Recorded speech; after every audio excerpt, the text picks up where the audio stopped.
அதுவும் வந்து నేను మీ అప్ప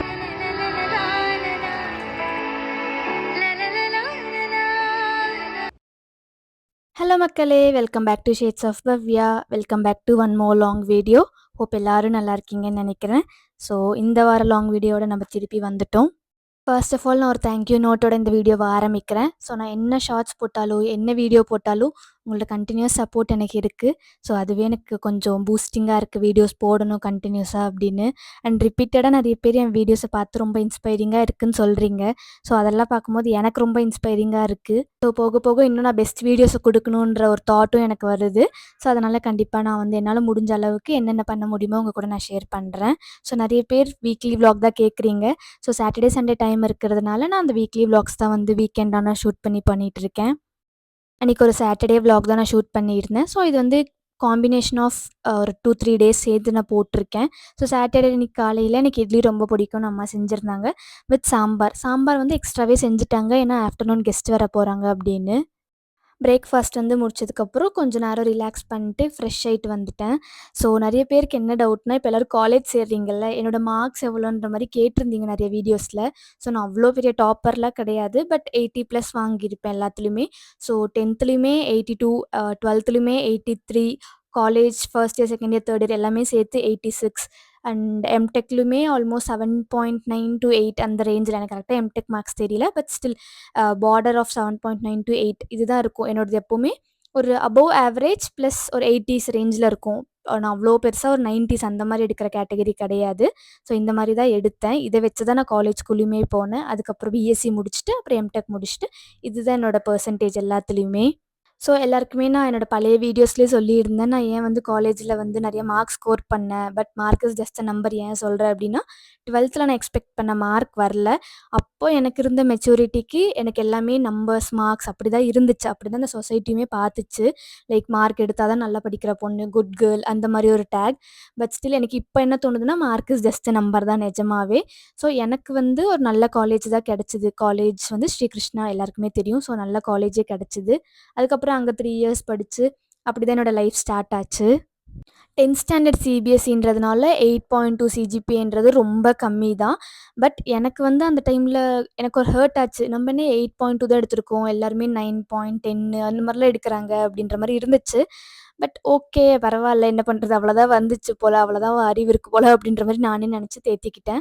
12த்துலேயுமே எனக்கு கம்மியானது வந்து தமிழில் தான். தமிழில் வந்து எனக்கு அவ்வளோ மார்க்ஸ் வரல எக்ஸ்பெக்ட் பண்ண அளவுக்கு. மற்றபடி எல்லாமே ஓரளவுக்கு நான் வாங்கிட்டேன். அது தமிழில் மட்டும் வாங்கியிருந்தேன்னா நான் 1000 கிராஸ் ஆகிருப்பேன். ஸோ நான் 990 தான் எடுத்தேன். ஒரு 10 மார்க்கில் தான் நான் 1000 மிஸ் பண்ணேன். என்னோடய டார்கெட்லாம் பெருசாக 1200க்கு 1100 அப்படிலாம் இருந்தது கிடையாது. 1000க்கு மேலே எடுத்தால் போதும் அப்படின்ற மாதிரி தான் என்னோடய டார்கெட் நான் வச்சுருந்தேன். பட் அதுவே என்னால் அச்சீவ் பண்ண முடியல. அண்ட் நிறைய நான் வந்து வெளி எக்ஸாம்ஸ்லாம் எழுதினேன். நீட்டும் எழுதியிருக்கேன், ஜேஇயும் எழுதியிருக்கேன், நிறைய என்ட்ரன்ஸ் எக்ஸாம் எழுதியிருக்கேன். ஸோ இந்த மாதிரி என்னென்ன எங்கே பண்ண முடியுமோ எல்லாமே நான் எழுதியிருக்கேன், பண்ணியிருக்கேன். என்னோடய ட்ரையை, என்னோடய பெஸ்ட்டை எல்லா இடத்துலையுமே நான் கொடுத்துருக்கேன். அண்ட் காலேஜுக்கு வந்தால் நான் வந்து சிபிஎஸ்சியில் படித்ததுனாலையும் என்னமோ தெரியல, எனக்கு கான்செப்ட் ஓரியன்டடாக தான் போக பிடிச்சது. மனப்பாடம் பண்ணுறதுக்கு எனக்கு சுத்தமாக வராது. அதனால தான் எனக்கு 12த்துலேயுமே பெருசாக மார்க் இல்லை. பட் ஸ்டில் காலேஜுக்கு வந்ததுக்கப்புறம் எனக்கு கான்செப்ட் வைஸாக படிக்கும்போது எனக்கு ஈஸியாக இருந்துச்சு. இப்போ ஒரு கான்செப்ட் எடுத்தேன்னா அதில் ஃபுல்லாக நானே இன்வெஸ்டிகேட் பண்ணி என்னென்ன இருக்குன்ற மாதிரி சர்ச் பண்ணி அதை நான் புரிஞ்சுப்பேனே தவிர பிபிடியில் என்ன இருக்கோ அப்படி நான் படித்ததே கிடையாது 3 இயர்ஸுமே. ஸோ நான் வந்து கான்செப்ட் ஓரியன்டடாக டயக்ராம் ஏதாச்சும் இருந்துச்சுன்னா நான் டயக்ராமை வச்சே நான் நிறையா வந்து உருவாக்குவேன் சென்டென்ஸ் எல்லாம். ஸோ இப்படி தான் என்னோடய காலேஜ் லைஃப், காலேஜ் ஸ்டடீஸ் எல்லாமே போச்சு. ஸோ எம்டெக் ஆப்வியஸாக உங்களுக்கே தெரிஞ்சிருக்கும், நான் எப்படி பண்ணேன் நிறைய வீடியோஸில் சொல்லியிருக்கேன். ஸோ அது அப்படி தான் போச்சு. ஸோ இதுதான் என்னோடய ஸ்கூல், காலேஜ் எல்லாம் சிஜிபிஏஸ், மார்க்ஸ் எல்லாமே இவ்வளோ தான். அண்ட் உங்களோட 10th 12th காலேஜ் பெர்சன்டேஜ் வந்து கண்டிப்பாக கமெண்ட்டில் சொல்லுங்கள். ஸோ நானும் தெரிஞ்சுக்கிறேன், in case if you are interested. And afternoon வந்து கெஸ்ட் வராங்கன்னு அம்மா வந்து ஒப்பட் பண்ணிகிட்டு இருந்தாங்க. ஸோ அது ரொம்ப வந்து கொஞ்சம் கெஸ்ட் எல்லாம் வராங்கனாலே ஒப்பட்டு இல்லை நான்வெஜ், அன்றைக்கி சாட்டர்டேன்றதுனால நான்வெஜ் பண்ண முடியாது, அதனால் ஒப்பட் பண்ணிகிட்டு இருந்தாங்க. ஒப்பட் வந்து எல்லாரோட ஃபேவரட்டாக இருக்கும் கண்டிப்பாக. ஏன்னா அது வந்து ஓரளவுக்கு ரொம்ப ஸ்வீட்டாகவும் இருக்காது, ரொம்ப மொக்கையாகவும் இருக்காது, ஒரு மாதிரி நல்ல டேஸ்ட்டாக இருக்கும் சாப்பிட்டா. அண்ட் ஒப்பட்டில் ரசமும் செஞ்சாங்க. ஸோ சாம்பார், ஒப்பட், ரசம், ஒப்பட்டு, அப்புறம் வடை. ஸோ இந்த மாதிரிலாம் நிறைய ஐட்டம் செஞ்சுருந்தாங்க கெஸ்ட் வராங்க அப்படின்ட்டு. ஸோ இப்படி தான் என்னோட சாட்டர்டே எல்லாமே போச்சு. அதுக்கப்புறம் கொஞ்ச நேரம் காஃபி, டீலாம் குடிச்சு வடைலாம் இருந்துச்சு. அதெல்லாம் சாப்பிட்டு ஈவினிங் போல கொஞ்ச நேரம் மாடியில வாக் பண்ணிட்டு, இந்த மாரி தான் சாங்ஸ் கேட்டு முடிச்சுட்டேன் அந்த டேவ.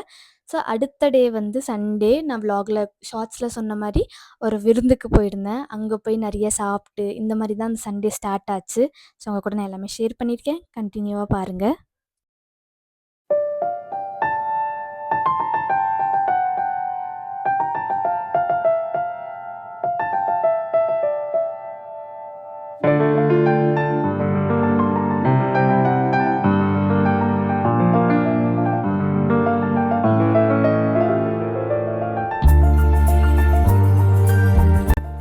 ஸோ சண்டே அதுவுமா ஃபங்ஷனுக்குலாம் போயிட்டு வந்ததுக்கப்புறம், இந்த சோஃபா வாங்கி ரொம்ப நாள் ஆச்சு. பட் ஸ்டில் அதுக்கான கவர் எங்கனால ஒண்ணுமே கண்டுபிடிக்க முடியல. ஃபைனலா ஒரு கவர் கிடைச்சது. ஹொசூர்லயே ஒரு கடையில வந்து கிடைச்சது. ஸோ அது வாங்கிட்டு வந்து போட்டிருந்தோம். இது கொஞ்சம் காஸ்ட்லியா இருந்துச்சு. பட் 10 பீசஸ்ன்றதுனால அந்த அளவுக்கு இருக்கும் போல அப்படின்னு நினச்சு வாங்கிட்டோம். அண்ட் மெட்டீரியல் வைஸ் நல்லா இருந்துச்சு. ஆனா இது வந்து ஒரு கிராண்ட் லுக் தருது. ஒரு ஃபங்ஷனுக்கு அந்த மாரி போடுறதுக்கான லுக் தான் தருது தவிர, டெய்லி யூஸ்க்கு போட்டா இது அவ்வளோ செட் ஆகாது. ஏன்னா கொஞ்சம் கிராண்டா இருக்கு. வீடே டெய்லி கிராண்டா இருக்கிற மாரி இருக்கும். அப்படி இருந்தா அது நல்லா இருக்காதுல்ல. ஒரு மாரி காமா இருந்தா தான் நல்லாயிருக்கும். ஸோ ஃபர்ஸ்ட்டு வந்து நானும் அப்பாவும் சோஃபாலாம் தொடச்சிட்டு, தூசியா இருந்துச்சு ஃபுல்லா. ஸோ அதெல்லாம் தொடச்சு முடிச்சு, இந்த பெட் கவர்லாம் போட்டுட்ருந்தோம். எங்களுக்கு வந்து இது ரொம்பவே புடிச்சிருந்துச்சு. பட் ஸ்டில் என்னன்னா, கொஞ்சம் கிராண்ட் லுக் தரதுனால ஃபெஸ்டிவல் டைம்ல போடலாம் அப்படின்னு யோசிச்சு வச்சிருக்கோம். ஸோ அகைன் இதுக்கு வேற ஒண்ணு வாங்குற மாரி தான் இருக்கும்னு நெனைக்கிறேன். நான் என்ன நெனச்சேன்னா, இந்த மாரி ரன்னிங் மெட்டீரியல்ல வாங்கிட்டோம்னா, ஸோ கரெக்ட்டா இருக்குமே இந்த சோஃபாக்கு. இது என்ன இது ஒரு 5 சீட்டரோ, 6 சீட்டர் சோஃபா அந்த மாரி இருக்கு. ஸோ கரெக்ட்டா இருக்குமேன்னு நெனச்சேன். அந்த மாரி திங்க் பண்ணி வச்சிருக்கேன். பட் ஸ்டில் இன்னும் வாங்கல. ஸோ வாங்குனா உங்களுக்கு நான் அப்டேட் பண்றேன். அண்ட் இந்த ட்ரெஸ் வந்து எனக்கு ரொம்ப நல்லாயிருக்குன்னு நெறைய பேர் சொல்லியிருந்தீங்க. இதுதான் திருப்பதிக்கு போட்டிருந்த ட்ரெஸ். இந்த ட்ரெஸ் வந்து இங்க தான் ஹொசூர்ல தான் வாங்குனேன். ஒரு இடத்துல ஆஃபர்ல 500 இல்ல 600 கிட்ட வந்துச்சு. ஸோ அங்க தான் நான் இது வாங்குனேன். அண்ட் என் வீக்கெண்ட் இப்படி தான் போயிட்டுருந்துச்சு. வீடெல்லாம் கிளீன் பண்ணிட்டு, இதெல்லாம் கிளீன் பண்ணிட்டு, அப்புறம் வீடெல்லாம் கொஞ்சம் கூட்டி எடுத்துட்டேன். அப்போ தான் நைட் டின்னர் சாப்பிட முடியும் அப்படின்னு. ஸோ இப்படி தான் என்னோட டேஸ்லாம் போகுது. உங்களுக்கு எவ்வளோ தூரத்துக்கு என் விளாக்ஸ்லாம் புடிச்சிருக்கு அப்படின்னு சொல்லுங்க. ஸோ அது எனக்கு கொஞ்சம் மோட்டிவேட்டிங்கா இருக்கும். ப்ளஸ் எது இம்ப்ரூவ் பண்ணணும்னு சொன்னீங்கன்னா, நான் வந்து நெக்ஸ்ட் டைம்லேருந்து அது மேபி கொஞ்சம் கொஞ்சமா இம்ப்ரூவ் பண்ண ஆரம்பிப்பேன். எல்லாமே எனக்கு ஒரு குட் ஃபீட்பேக் மாரி தான் நான் எடுத்துப்பேன். அண்ட் அன்னைக்கு ஹொசூர்ல வந்து ஆக்சுவலி சாட்டர்டே ஈவினிங் போல வந்து ஒரு ஓப்பன் ஏரியால ஒரு கான்சர்ட் மாரி வச்சிருந்தாங்க. ஒரு சின்ன கான்சர்ட் மாரி ஹொசூர்ல இருக்கவங்க. ஸோ அத நான் வந்து உங்களுக்கு ஆட் பண்ணியிருக்கேன். அந்த மாரி யாராச்சும் இன்கேஸ் ஹொசூர்ல இருந்தீங்கன்னா, இன் அண்ட் அரவுண்ட் ஹொசூர்ல ஸோ அவங்கள செக் பண்ணி பாருங்க. அவங்களோட பேஜ செக் பண்ணி பாருங்க. ஆக்சுவலி சூப்பரா இருக்கும். அண்ட் இந்த சாங்ஸ் கேளுங்க.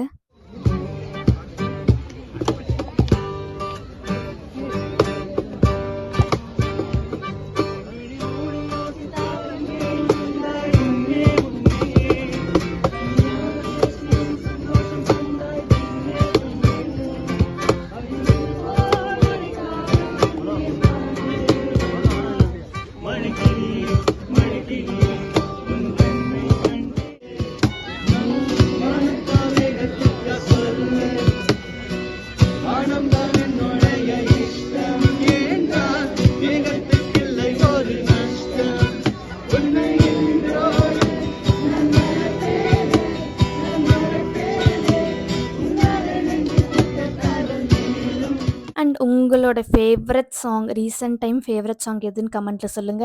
என்னோடது வந்து தல கோதும். அது எப்பவுமே டெய்லி கேட்பேன். அப்புறம் இதுவும் கடந்து போகும்.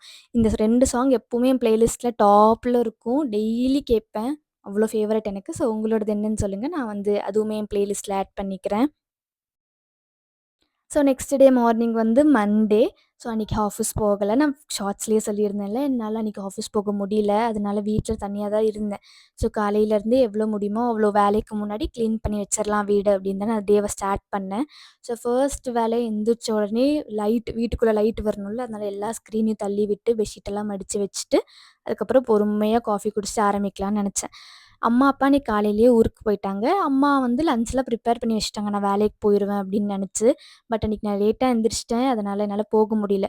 ஸோ கிச்சன்ல போய் பார்த்ததுக்கப்புறம் எல்லா லஞ்ச் பாக்ஸ்லாம் ஃபுல் பண்ணி வச்சிருந்தாங்க. எனக்கே ஒரு மாரி ஆயிடுச்சு. ஐயோ! நான் இன்னைக்கு போயிருக்கலாமே, கொஞ்சம் சீக்கிரம் எந்திரிச்சிருக்கலாமே அப்படின்ற மாரி இருந்துச்சு.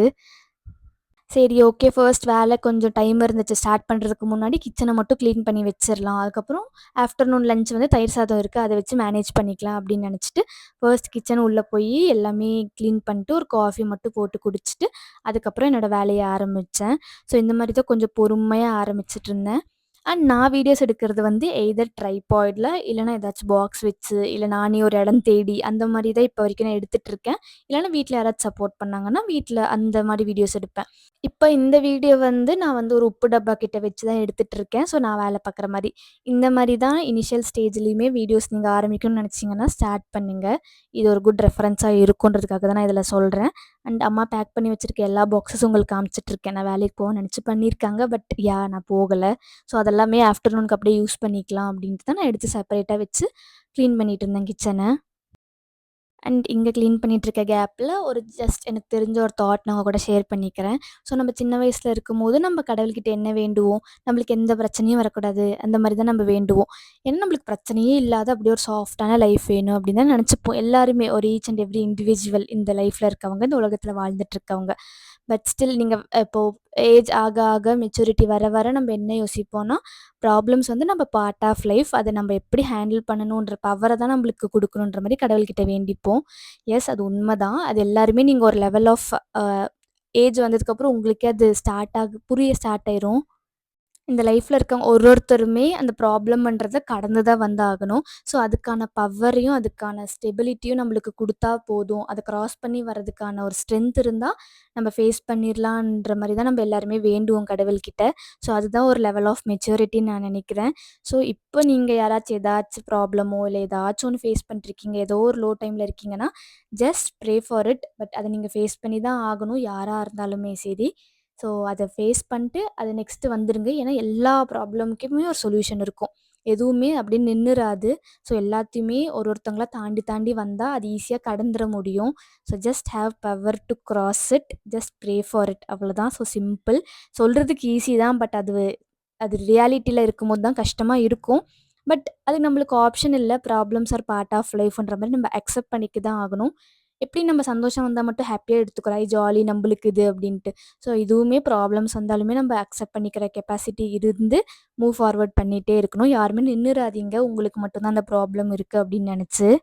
எனக்கு தெரியல, எனக்கு அந்த லெவல் ஆஃப் மெச்சூரிட்டி இருக்கா, இதை நான் எக்ஸ்பிளைன் பண்ணுற அளவுக்குன்னு தெரியல. பட் நான் வந்து இது அப்படியே யோசிக்கும்போது உங்க கூட ஷேர் பண்ணணும்னு தோணுச்சு. என்னை விட பெரியவங்க மேபி யாராச்சும் வீடியோ பார்த்தாங்கனாலும், என்னை விட சின்னவங்க பார்த்தாலுமேவும் எனக்கு தெரியல நான் உங்களுக்கு எக்ஸ்பிளைன் பண்ணுறது கரெக்டா அப்படின்னு. பட் இது எனக்கு தோணுச்சு. அதனால் நான் உங்க கூட ஷேர் பண்ணுறேன். So every one has a problem. But அதை நம்ம ஓவர் கம் பண்ணிவிட்டு நெக்ஸ்ட் லெவல் என்னவோ அதை பார்த்துட்டு நம்ம போயிட்டே இருக்கலாம். ஸோ உங்க கூட பேசிட்டே இந்த மாதிரி கிச்சன் வேலையெல்லாம் முடிச்சுட்டேன். அதுக்கப்புறம் என்னோடய ஷிஃப்ட் டைமிங்கும் ஸ்டார்ட் ஆயிடுச்சு. சரி உட்காந்து காஃபி குடிச்சு முடிச்சுட்டு வேலையை ஸ்டார்ட் பண்ணலாம் அப்படின்ட்டு. ஸோ நான் வேலைக்குள்ளே போயிட்டேன்னா மோஸ்ட்டாக ஃபோன் எடுக்க மாட்டேன் அவ்வளோவா. முன்னாடியே நிறைய வீடியோஸில் சொல்லியிருக்கேன். ஸோ அதில் கொஞ்சம் கான்சென்ட்ரேட் பண்ணுவேன். ஏதாச்சும் மெசேஜஸ் வந்தால் மட்டும் டக்கு டக்குன்னு ரிப்ளை பண்ணுவேன் தவிர போய் வீடியோஸ் பார்க்குறதோ அந்த மாதிரிலாம் எதுவுமே பண்ண மாட்டேன். ஸோ வேலைங்க ஸ்டார்ட் பண்ணதுக்கப்புறம் அப்படியே ஒரு ஈவினிங் வரைக்கும் அந்த வேலை அப்படியே போயிட்டே இருக்கும். ஸோ இப்படி தான் என்னோடய 3 டேஸ் ரொட்டீன் போச்சு. உங்கள் கூட கம்ப்ளீட்டாக சாட்டர்டே, சண்டே அண்ட் மண்டே என்ன பண்ணேன்றதை ஷேர் பண்ணியிருக்கேன். ஹோப் உங்கள் எல்லாருக்குமே இந்த வீடியோஸ் எல்லாம் யூஸ்ஃபுல்லாக இருக்கும்னு நம்புகிறேன். ஏதோ ஒரு பார்ட் ஆஃப் லைஃப்பில் ஏதோ ஒரு இடத்துல உங்களுக்கு நான் இன்ஸ்பைரிங்காகவும் இருப்பேன்னு நான் நினைக்கிறேன். ஏன்னா அந்த மாதிரி கமெண்ட்ஸ் நான் பார்த்ததுனால சொல்கிறேன். ஸோ இவ்வளோ நேரம் என் வீடியோவை பொறுமையாக உட்காந்து பார்த்து கடைசி வரைக்கும் வந்ததுக்கு ரொம்ப தேங்க்ஸ். ஸோ உங்களை நான் அடுத்த வீடியோவில் பார்க்குறேன். ஸோ உங்களுக்கு ஏதாச்சும் தாட்ஸ், ஐடியாஸ் இருந்துச்சுன்னா கண்டிப்பாக கமெண்ட்டில் ஷேர் பண்ணுங்கள். உங்கள் கூட அடுத்த வீடியோவில் வந்து பார்க்குறேன். ஸோ தேங்க்ஸ் ஃபார் வாட்சிங். டாட்டா, பை பை, டேக் கேர்.